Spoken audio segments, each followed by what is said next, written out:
On the stage today, and I mean that literally, we have Daenerys, we have Cersei, we have Jon Snow, we have Tyrion, to name but a few, all very much on the edge of something disastrous happening. The mood is somber.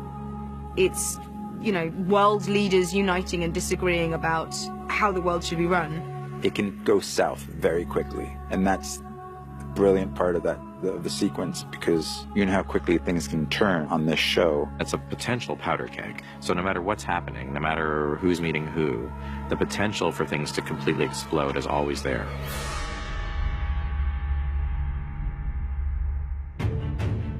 The Dragon Pit is probably one of the most essential sequences in all of Game of Thrones. Tyrion and his posse, they know they're entering a dangerous place, and they know they're taking a risk coming here. You have 60+ hours at this point of main characters who you are really invested in, and it's enjoyable to put people together who haven't been together before and see how they would react to each other. It's people becoming aware of the smallness, I think, in their nature. No matter how much they fight each other, there's a bigger threat to life than just who's on the throne. You can say to anyone, you know, this disease is coming, but until you can show them evidence, they won't get past their own smaller problems to fight the big problem. These things build over time, you know. It takes 70 hours to get to this point. It takes 70 hours for the story to allow this scene to happen. There's a momentum that's up now which doesn't stop. So that's really exciting. It's incredible because I am the new kid on the block. And I've seen these guys for 6 seasons now. Then all of a sudden being part of the scene, I think this is going to be one of the scenes of this season.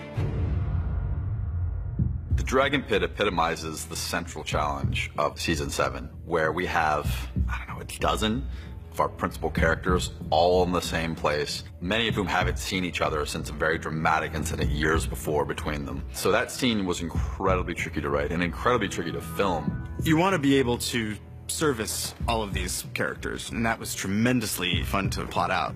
Conflicts between people, friendships between people, which ones you wanted to highlight and which ones that you're going to have to let fall by the wayside. You have, you know, it seems like dozens of little mini scenes. So we had to find great moments and character interactions and story for all of these characters. It was just so much fun to write for all these guys together. It kind of forced us to really explore what the different tonal variations were in those reunions. You know, it's trying to keep an eye on what they're all there for. I mean, they're all there for a reason, which is to discuss the possibility of an alliance and whether that's even possible with these people who have so many reasons for hating each other and so few reasons for trusting each other.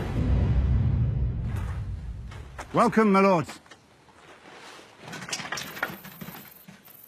For Pod to see Tyrion, I mean, that guy was the most important person in the world to him. He was the only person who'd given him a chance. I'm glad you're alive. There's something very sweet in it. And amongst all the big stuff, the small stuff still happens as well, and that's what adds to the texture of the show, I think. That stuff's never forgotten about. What's in there? Fuck off. There's a really wonderful moment where Brienne spies the Hound. And she realizes that she has to sort of apologize, maybe for nearly killing him, maybe. But she also brings to him the news that she knows he wants to hear, that Arya is alive and Arya's home. Oh, that was a relief.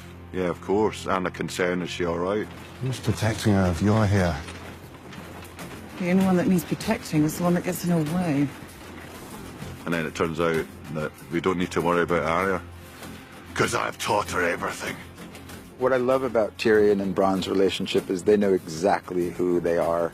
Tyrion prods him a little bit about how much Bronn is doing things out of self-interest. Don't you worry about me, I'm doing all right. Looking after myself. Are you? Helping me to arrange this meeting wasn't exactly looking after yourself, was it? It's your head Queen Cersei's offered a bag of gold for us, not mine. Knocks on his kin heart a little bit. Knows there's something in there. It's good to see you again. Yeah, you too. You have Cersei seeing Tyrion for the first time in a long time, her mortal enemy. So the first time they lock eyes when she walks in, that's a moment.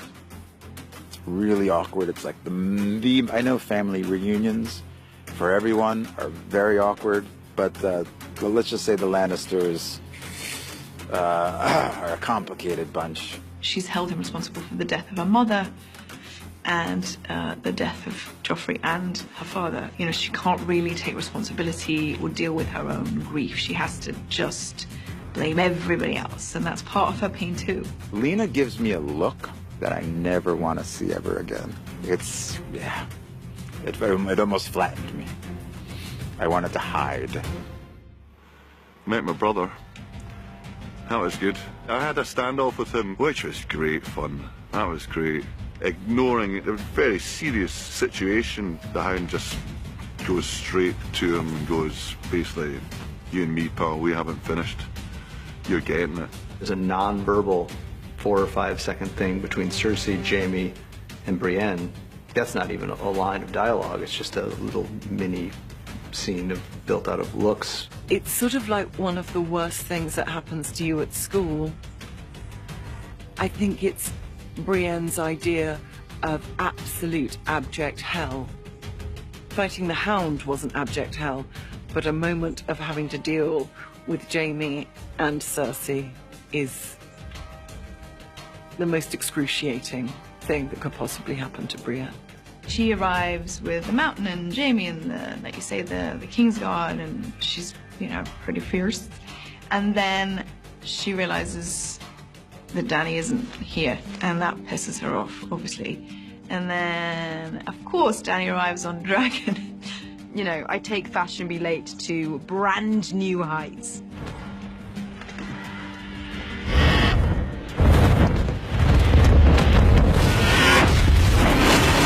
She's very theatrical with her entrance, though. Yeah. It's kind of funny that you go, wow, she really has to show off her power, but fair enough. And she tries desperately to not be impressed by that arrival, and everyone else, obviously, as you would, is standing up in awe of this. And then, you know, in walks this young beauty of a queen, and she's immediately beyond frustrated on many levels. We've been here for some time. My apologies. And then all she gets from Dany is apologies, you know, and that then drives her in the scene. She can't bear it. We have something to show you.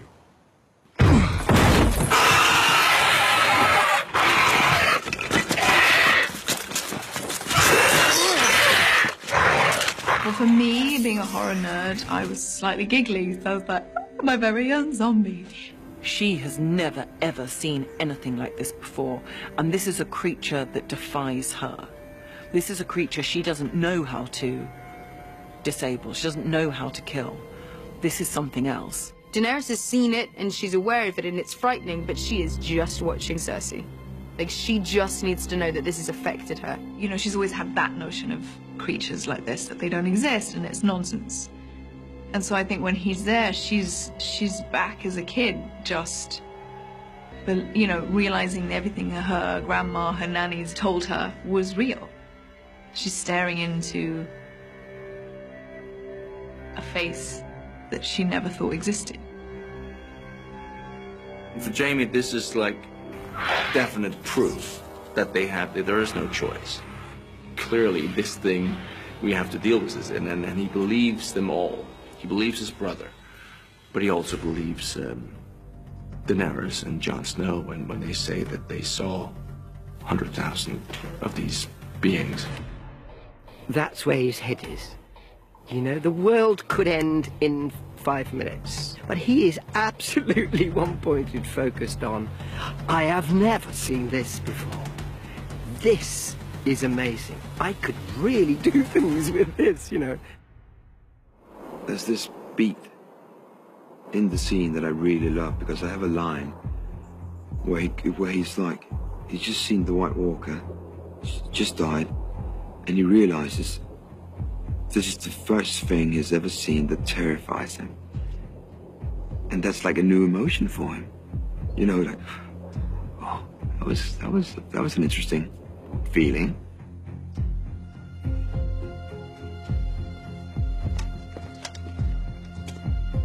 I'm going back to my island. You should go back to yours. When winter's over, we'll be the only ones left alive. And then it all rests. Her dragon's death, everything rests on Jon Snow just lying. The Crown accepts your truce. In return, the King in the North will extend this truce. He will remain in the North where he belongs. He will not take up arms against the Lannisters. He will not choose sides. They've got a plan of action. And then it all kind of falls apart with Jon's honor again. It's like, come on, dude. Like, it's all you gotta do. Just this one time, just tell a fib, and he can't. He just can't. Like, that was the bad move. That was a bad choice, but thanks so much. I am true to my word. Or I try to be. That is why I cannot give you what you ask. I cannot serve two queens.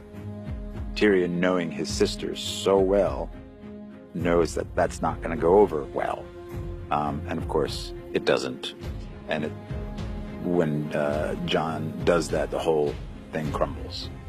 So it's sort of like, I get it, but Then there is nothing left to discuss. It is so much fun with all of us all together. Having been isolated for so long and then suddenly, boom, I'm working with everybody. It was quite kind of event for me. I loved it. It's lovely. It's all of us being together. So we're all kind of, you know. that was really exciting because we are all just a big happy family. And that extended to after work, unfortunately, because we had way too much fun. You know, usually like here, you're on set and then you have a couple of other actors to hang out with. Suddenly we were like 10, 15 at the same hotel. It was just a recipe for disaster. But it was fun though. Having been so invested in the show for so long, for so many years, it's just so thrilling. And I was personally very excited to finally meet Daenerys. And I hope for the fans that they see a satisfying realization of what I think they've all been maybe waiting for, is for these worlds to be collided. Those 10 days were 10 of the most enjoyable days I've ever spent doing this show, because it's all these people having such an excellent time just being in each other's company. I will never forget those days on that set. They were outstanding.